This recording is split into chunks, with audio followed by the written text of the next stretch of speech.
मैं से गोरवे नमः तब तीर तीर तू लगे तब तीर। नमस्कार, मैं गुंजन शर्मा और आप देख रहे हैं लोकहित क्रांति।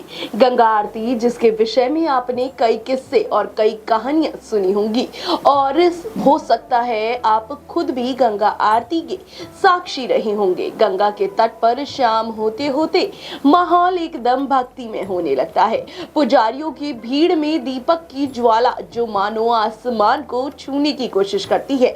शंखनाद, डमरू की आवाज और मां गंगा के जयकारे आरती में शामिल भक्तों के रोंगटे खड़े कर देते हैं। गंगा घाट पर गंगा आरती के समय मेला सा लग जाता है। ऐसे ही तो गंगा आरती विश्व प्रसिद्ध नहीं हो गई है। यही सब महत्वपूर्ण कारण हैं जिनसे गंगा आरती की ख्याति पूरी दुनिया में है और तमाम जगह से भक्त इसकी एक झलक पाने के लिए आते हैं। आपको बता दें, गंगा आरती की शुरुआत पवित्र गंगा नदी की एक झलक पाने के लिए लोग बहुत दूर दूर से आते हैं। इसके साथ वो गंगा आरती में भी शामिल होते हैं। आजकल हरिद्वार की तर्ज पर गंगा आरती का आयोजन होता है। ऋषिकेश, वाराणसी, प्रयागराज और चित्रकूट में भी होने लगा है। साल 1991 में गंगा आरती वाराणसी के दुधेश्वर मेध घाट पर शुरू की गई थी। दुनिया भर के सबसे खूबसूरत धार्मिक समारोह में से गंगा आरती भी एक माना जाता है।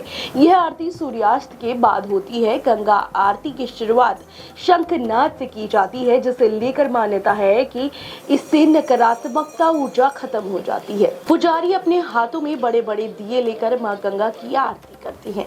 मां गंगा के जयकारे, ढोल नगाड़े की गूंज और आरती की मधुर ध्वनि अपने आप में अपलक निहारने पर मजबूर कर देती है।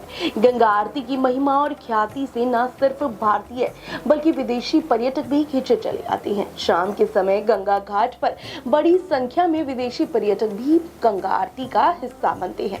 तो आइए अब वाराणसी के दुधेश्वर मेध घाट पर पुजारी जी से जानते हैं गंगा आरती का महत्व। धन्यवाद। हम वाराणसी के 80 घाट पर स्थित हैं और शाम का समय है। संध्या आरती का समय हो चला है। हम पंडित जी से बात करते हैं और पता करते हैं। सर, ये बिना नागा के आज कई वर्षों से चली आ रही है, क्या कारण है? देखिए, माँ गंगा यहाँ पे पतित पावनी गंगा है और माँ गंगा यहाँ उत्तर वाहिनी रूप में बहती है। इसलिए बाबा विश्वनाथ की नगरी में माँ गंगा का अलग ही महत्व है, क्योंकि बाबा विश्वनाथ भी माँ गंगा के ही किनारे रहते हैं। इसलिए काशी की जो प्राचीनतम परंपरा है उसी के अनुसार माँ का निरंतर आरती का क्रम हमेशा से, हर साल से, हर दिन, हर परिस्थिति, हर घड़ी में होता रहता है।